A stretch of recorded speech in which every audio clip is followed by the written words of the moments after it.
මේක පිළිබඳ විශාල සාකච්ඡාවක් සමාජයේ මේ වෙලාවේ සිද්ධ වෙනවා. නමුත් මම ආණ්ඩුව පැත්තෙන් කියන්නේ අවුරුදු ගණනාවකට පස්සේ මූලික වැටුප අපිට වැඩි කරන්න පුළුවන් වුණා මේ වසරේ. මේ අයවැය තුල අතිශයින්ම අමාරු තත්වයන් තුල. ඔබ දන්නවා අපි ආණ්ඩුව බාර ගන්නකොට තිබ්බ තත්වය මොකද්ද? තිබ්බ සීමාවන් මොනවද? ඒ සීමාවන් තාම තියෙනවා. ආර්ථික අර්බුදය ඉවර වෙලා නැහැ කිසිසේත්ම. ආර්ථික අර්බුදය හරහා අපිට ආපු ජාත්‍යන්තර බලපෑම් එක්ක අපේ වියදම් පිළිබඳ ඇති වෙලා තියෙන පනවලා තියෙන සීමාවන් කිසිසේත්ම ලිහිල් වෙලා නැහැ.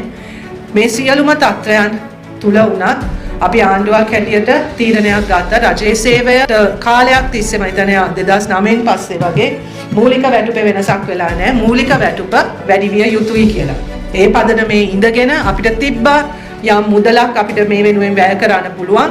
ඒ මුදල සියලු දෙනාටම සාධාරණ දැනෙන වැටුප් වැඩිවීමක් කරන්න පුළුවන් වෙන්නේ කොහොමද කියන එක මත ඉඳගෙන තමයි අපි මේ වැටුප් වැඩිවීම කළා තියෙන්නේ. මේ වැටුප් වැඩිවීම තුළින් ඔබ සියලු දෙනාගේම සියලුම ප්‍රශ්න විසඳෙනවද? නැහැ. සියලුම ප්‍රශ්න විසඳෙන්නේ නැහැ. නමුත් අපි හිතනවා අපිට මේ අවස්ථාවේ කරන්න පුළුවන් සහ දෙන්න පුළුවන් වෙච්ච හොඳම විසඳුමක් අපි දීලා තියෙනවා.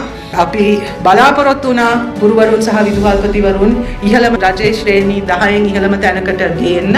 එළිය මොන කතා බහ තිබ්බත් අපිට මුදල් අමාත්‍යාංශයෙන් සහ භාණ්ඩාගාරයෙන් දීලා තියෙන තොරතුරු අනුව අද විදුහල්පතිවරුන් 7 වෙනි තැන, ගුරුවරුන් 8 වෙනි තැනත් ඉන්නවා කියන එක මම නැවත වතාවක් අවධාරණය කරනවා.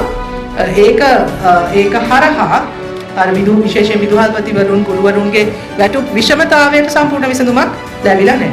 right? නමුත් මේක ඉදිරි කාලය තුල අපි ඒව සැලකීමට අරගෙන විශේෂයෙන්ම විදුහල්පතිවරුන්ගේ ඇති වෙලා තියෙන විෂමතාවයට වෙනම අපි ඒක රාජ්‍ය පරිපාලන අමාත්‍යාංශයත් එක්ක කතා කරමින් ඒවා අපි එකින් එක විසඳමින් යන්නේ.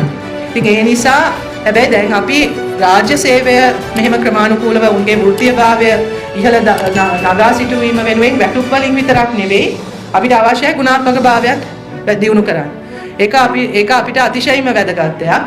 ඉතින් ඒ නිසා තමයි අපි අධ්‍යාපන ශාස්ත්‍රයේ යෝජනා කරලා තියෙනවා අධ්‍යාපන කවුන්සිලයක් පත් කරන්න. ඒකට කැබිනට් පේපර් එකක් සූදානම්. ඒකත් ඉතාමත්ම ඉක්මනින් අපි කැබිනට් එකට ඉදිරිපත් කරනවා. ඒ හරහා වෘත්තීය භාවයයි ගුණාත්මක භාවයයි මේ සියල්ලම පාලනය වෙන කවුන්සිලයක් අපි පත් කරන්න අදහස් කරගෙන ඉන්නවා.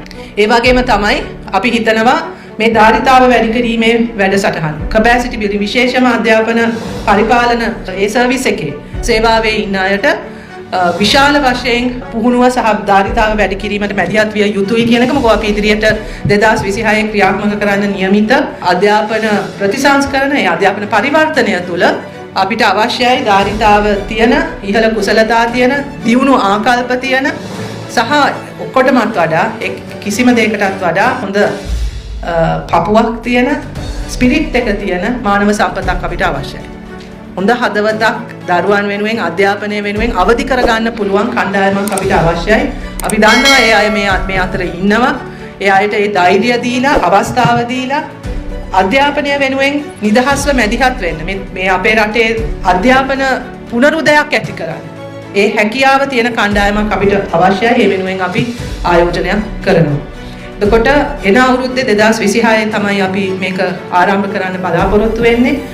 අපි කාලයක් තිස්සේ කියපු දෙයක් තමයි මේ රටේ අධ්‍යාපනය හදන්න නැතුව රටක් හදන්න බෑ. ඒ නිසා මේකට අපි සියලු දෙනාම අධ්‍යාපන අමාත්‍යාංශය විතරක් නෙවෙයි රජයක් හැටියට අපි මේකට බල දානවා. මේක සිද්ධ කරන්න අපි හිතන විදිහට මේක ඓතිහාසික පරිවර්තනයක් වෙන්න නියමිතයි. කන්නංගර මහතා කරපු පරිවර්තනය හා සමාන ඓතිහාසික එකක් අපි කරන්න බලාපොරොත්තු වෙනවා. ඒකේ නායකත්වය ගන්න වෙන්නේ ඔබතුමන්ලට ඔබතුමියලට. ඒක ඩ්‍රයිව් කරන්නේ ඔයගොල්ලෝ. ඒ පිළිබඳව අපි ඉදිරියට ගොඩක් සාකච්ඡා කරන්න වෙනවා. සංවාද ඇති කර ගන්න වෙනවා. ඒක මේ වෙලාවේ අපිට ඔක්කොම කතා කරන්න බැරි වෙයි.